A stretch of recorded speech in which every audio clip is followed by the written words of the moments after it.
Добро вечер и благослов Божи до сите слушатели кои што оваа вечер ќе слушат, се разбира, емисијата Гласот на вистина. А тоа е дека оваа емисија е последната емисија за оваа 2024 година. Генерално земено имаме 52 емисии во текот на целата година. Навистина, еден голем благослов за сите нас, да можеме да го слушаме Неговото Слово Господово. Но можеме да откриеме дека ова е 35-та емисија посветена на Неговиот збор Божи, на ова иста тема. Дали Библијата е се уште актуелна? Дали Библијата е жив збор и дали Бог е автор на самата, се разбира, Библија или на самото Свето писмо. Зборувавме за изворедни теми и се надавам дека и наредната година, ако даде Господ, да бидеме здрави и живи, ако не да бидеме при Неговото, се разбира, Царство Божјо, ќе продолжиме со истата тема. Дали Библијата е се уште актуелна? Може би се прашувате зошто толку емисии се посветени на оваа прашање, на оваа тема. Дали Библијата е се уште актуелна? Затоа што, почитувани слушатели, доста е критикувана Библијата. Всушност, голем број на луѓе веруваат дека Библијата не е Божи збор и дека Бог не е автор на самото Свето писмо. Други веруваат дека има одредени нешта кои се од Бога, а се друго е човечко. Четврти или трети веруваат дека воопшто ништо нема дел од Бога и дека нема никаква вистина во самото Свето писмо. Друга група на луѓе веруваат дека постојат толку противречности во самото Свето писмо. И прашањето е зошто да го читаме Светото писмо? Зошто да ја читаме Библијата? Затоа одлучив ова 2024 да посветам 35 емисии. Согласно со ова последната емисија за оваа година на оваа тема, за да можам доволно да ви дадам аргументи преку писмото, преку зборот Божи, дека сепак Библијата е Божи збор и дека Господ е автор на самото Свето писмо. Во минатата емисија зборувавме дека Библијата има моќ, има можност да го сочува нашиот живот.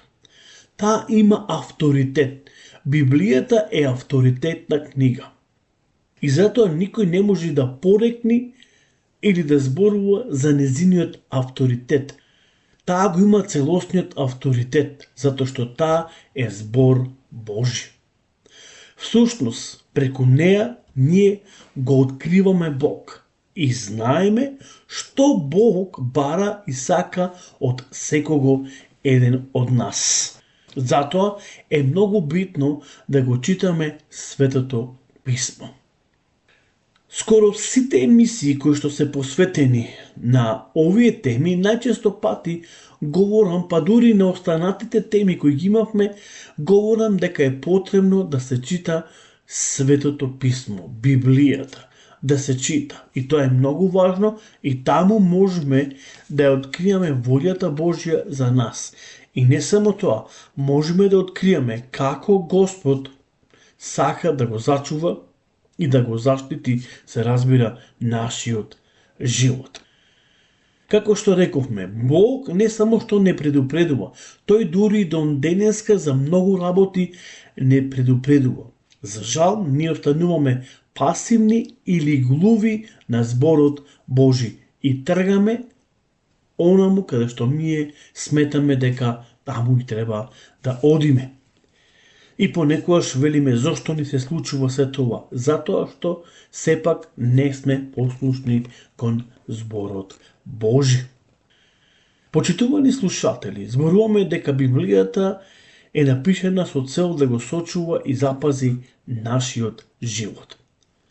Сакам оваа вечер малку да зборуваме за 10 Божи заповеди. Можеби ќе дојме до прашање каква врска сега има 10 Божи заповеди. Всушност, кога читаме за 10 Божи заповеди, ние треба да откриеме која е целта, зошто Бог му ги дал 10 Божи заповеди. Всушност, можеме да го откриеме Божјото срце, всушност Божјата намера. Зошто Бог ги дал 10 Божи заповеди во Сине на Божјиот народ. 10 Божи заповеди Бог ги дал на Божјиот народ преку Мојсе, Божјиот слуга. Не само за да го почитуваат Бога, внимавајте, туку и да бидат заштитени нивните животи и да бидат, се разбира, запазени. Значи, не само да се запознаат со Бога, туку единствено нешто, да биде запазен и зачуван нивниот живот. И всушност да биде во сигурни, се разбира, раце. Еве ќе отвориме во втората книга на Мојсе, книгата Излез, и ќе читаме од 1 до 7. Значи, Излез, книга Излез, 20 глава, и ќе читаме од 1 до 7. И еве што таму ни вели Словото Господово. Тогаш Бог ги кажа сите овие зборови велејки: Јас сум Господ, Бог твој, кој те изведе од земјата египетска и од домот на робството. Немој да имаш други богови освен мене. Не прави на себе си идол, ниту никаква слика на она што е горе на небото, што е долу на земјата и што е во водата и под земјата. Немој да им се поклонуваш, ниту да им служиш, бидејќи јас сум Господ Бог твој, Бог ревнител, кој за гревовите на татковците ги казнувам децата до 3-то и 4-то колено, ако тие не ме мразат.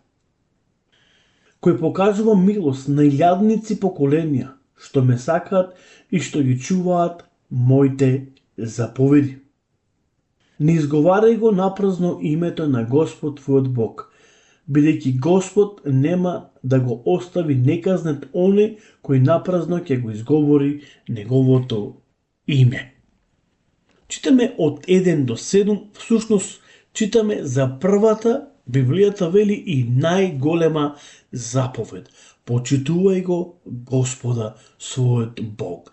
Немој да имаш други богови освен мене. Почитувани слушатели, Бог им ги дал, како што кажав, овие заповеди со цел да биде запазен животот на Израел, за да не им служат на мртвите богови. Кога зборуваме за тие мртви богови, сепак тие не можат да го заштитат и запазат нашиот живот. И нашиот живот тогаш не е во сигурни раци. Затоа треба навистина да внимаваме во што веруваме и во што го положуваме нашиот живот, нашата вера и нашата надеж. Еве ќе отвориме во 5-та книга на Мојсей, 4-та глава, и ќе го прочитаме првиот стих. И еве што ни вели Словото Господово. И така, Израиле, послушај ги наредбите и законите на кои јас ве учам да ги исполнувате, за да бидете живи и да одете и да ја наследите она земја која Господ Бог на вашите предци ви ја дава или им ја дава. Внимавајте да ги почитувате за да бидете, се разбира, живи. Еве што Словото Господово, се разбира, ни зборува. Во Псалам 21:7 се вели: Господ ќе те запази од секако зло и ќе ја чува душата твоја. Како? Ако ги чуваш, се разбира, неговите заповеди. Многу е битно и многу е важно да ги чуваме неговите заповеди, да ги пазиме неговите уредби. Друго, ако ги чуваме и ги пазиме неговите заповеди и уредби и наредби, тогаш ќе бидеме живи. Тогаш Бог ќе не благослови. Со тоа сака Бог да им каже на народот дека така само ќе можат да исполнат, се разбира, волјата Господова. Библијата е напишана исто така, од причина за да ги запази луѓето од служење на лажни богови. Секаде каде што луѓето ја отфрлаат Библијата како основа за живот, потпаѓаат под сила на темнината или потпаѓаат под други богови. Затоа во оваа прва заповед вели немој да имаш други богови, се разбира, освен мене. Пред владењето на царот Јосија, пред Христос, свештениците во храмот престанале да читаат од писмото, па затоа народот паднал во голем грев. Тие ги обожавале сонцето, месечината и звездите. Во втората книга на Цареви, 22 глава, забележено е дека самите свештеници го заборавиле писмото.